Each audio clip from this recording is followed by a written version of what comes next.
Salut tout le monde. Notre sujet d'aujourd'hui porte sur l'analyse de données de panel.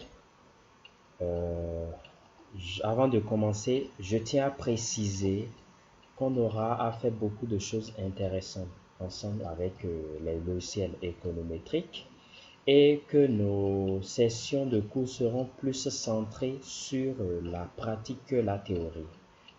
J'aurai à faire des cours de temps en temps, des théories de temps en temps, s'il le faut, mais nous allons plus nous pencher sur le côté pratique. Donc, pour ne pas rater les vidéos et les choses intéressantes que je vais faire, abonnez-vous à ma page, activez aussi la notification pour recevoir les vidéos que je ferai chaque semaine. Mettez aussi des commentaires, que ce soit des critiques ou quoi que ce soit, mettez des commentaires. Aussi, écrivez, mettez des commentaires sur ce que vous voulez que je fasse, les vidéos que vous voulez que je fasse ou bien les choses que vous voulez que je change. Donc, merci. Sans plus tarder, nous allons commencer. Ici, l'analyse de données de panel, c'est un type de données parmi tant d'autres en économétrie. Nous pouvons dire qu'au total, nous avons trois types de données en économétrie. Nous avons en première position les données transversales, les données de série chronologique et les données de panel. Les données transversales portent sur l'analyse de différents sujets à un moment T donné. Ça peut être des entreprises, des pays, des individus, mais à un moment T donné. L'analyse se fait à un moment T donné. Je donne un exemple par exemple. Quand vous voulez comparer la productivité de 2 ou 3 entreprises en 2020, leur performance productive en 2020 par exemple, vous êtes avec les données transversales. Les données de série chronologique, ce sont des données portant sur l'étude d'un sujet à un intervalle de temps donné. Donc, comme exemple, nous avons l'influence, par exemple, du capital humain sur la croissance économique des États-Unis de 1997 à 2020, par exemple. Là, l'étude se porte sur un sujet, mais à un intervalle de temps donné. Pour les données panel sont en réalité la combinaison des données transversales et des données de série chronologique. C'est-à-dire que ici, l'étude se fait sur plusieurs sujets, des entreprises, des pays ou des individus, dans un intervalle de temps donné. Donc, comme exemple, l'influence du capital humain sur la croissance économique des pays développés de 1990 à 2020 par exemple. Quand vous faites de telles analyses, vous êtes avec les données de panel. Parce que quand vous prenez par exemple les pays développés, c'est un groupe de pays qui ne comporte pas un seul pays mais plusieurs pays. Donc plusieurs sujets dans un intervalle de temps donné. Là, vous êtes avec les données de panel. Ici, qu'est-ce que nous allons apprendre précisément avec eViews aujourd'hui?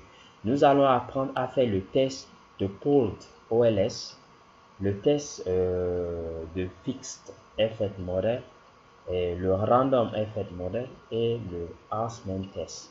Donc ici, l'objectif est de choisir en réalité le test adéquat pour les données choisies, pour l'étude économétrique qu'on veut faire maintenant. C'est-à-dire de choisir entre le Pooled OLS, le Fixed FL Model et le Random FL Model. Donc le Pooled OLS, c'est en même temps en français la méthode des mondes carrés ordinaires groupés. Donc ici, en première position, je tiens à préciser que le test des mondes carrés ordinaires groupés est simplement une technique centrée sur les données de panel, c'est-à-dire les données de groupe. Donc, évidemment, ça ne prend pas en compte les effets individuels. Donc, pour pallier à de tels problèmes, nous utilisons par exemple le random effect. Donc, de ces trois tests, nous allons apprendre à tirer le meilleur test qui va aboutir à des résultats plus efficients, des résultats plus corrects en fait. Donc, ici, pour choisir entre le FE et le RE, nous utilisons en réalité le test de Hausman. L'hypothèse 0 du test de Hausman stipule que c'est le random effect model qui est efficient et l'hypothèse 1 stipule que c'est le fixed effect model qui est efficient. Donc, sans plus tarder, je vais vous montrer comment faire ces 4 tests avec eViews. Mais avant d'aller dans eViews, je vous présente ici mes données. Et comme je l'avais dit, nous sommes effectivement dans les données panel, puisque ici nous avons un groupe de 39 pays développés ou bien 39 pays à revenus élevés. Et l'analyse de ce groupe de pays se fait dans l'intervalle de temps de 1994 à 2017. Ici, nous avons notre variable dépendante qui est la productivité. Nous avons comme variable explicative l'investissement étranger, l'inflation, l'import et l'export. Ici, j'ouvre rapidement eViews. Moi, j'utilise le eViews 10. Donc, dans le eViews 10, à l'ouverture directement, vous avez une option qui vous permet d'exporter directement les données sur lesquelles vous voulez faire l'analyse. Donc, ici, je clique ici et j'exporte mes données.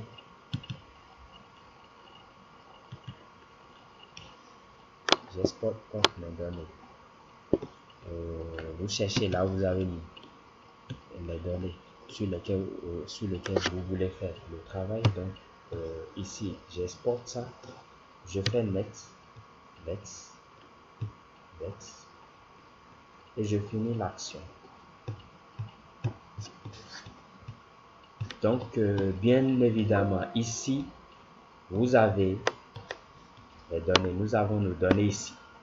Nous avons les variables que je vous ai montrées tout à l'heure dans Excel. Nous avons notre variable dépendante. Nous avons aussi les autres variables explicatives. Donc, nous allons faire en première position le test des mondes carrés ordinaires.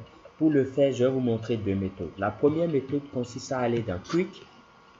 Après, vous allez dans Estimate Equation.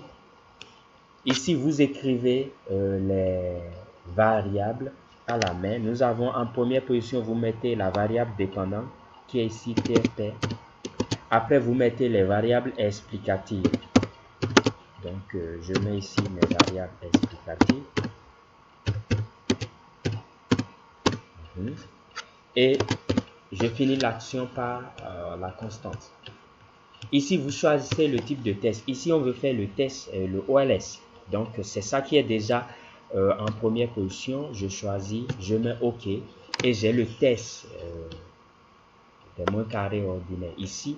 Nous n'allons pas commenter les résultats trouvés. Je vais faire une autre vidéo dans laquelle je vais vous montrer comment commenter en réalité les résultats obtenus en économétrie.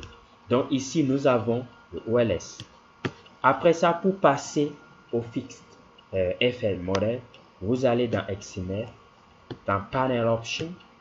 Ici, dans Panel Option, dans Cross Section, vous avez Fixed. Vous choisissez Fixed. OK. Et vous avez le test des effets fixes. Pour le random, vous faites la même action. Vous allez dans Panel Option, Cross Section. Vous choisissez Random. Et OK. Vous avez aussi le test de random. Le test des effets aléatoires. Donc ici, l'objectif est de choisir entre le OLS, le Fixed FL Model et le Random FL Model. Donc pour le faire, là intervient maintenant le test de Hausman. Comment faire le test de Hausman? En première position, pour faire le test de Hausman, vous vous assurez déjà que votre modèle est sur Random.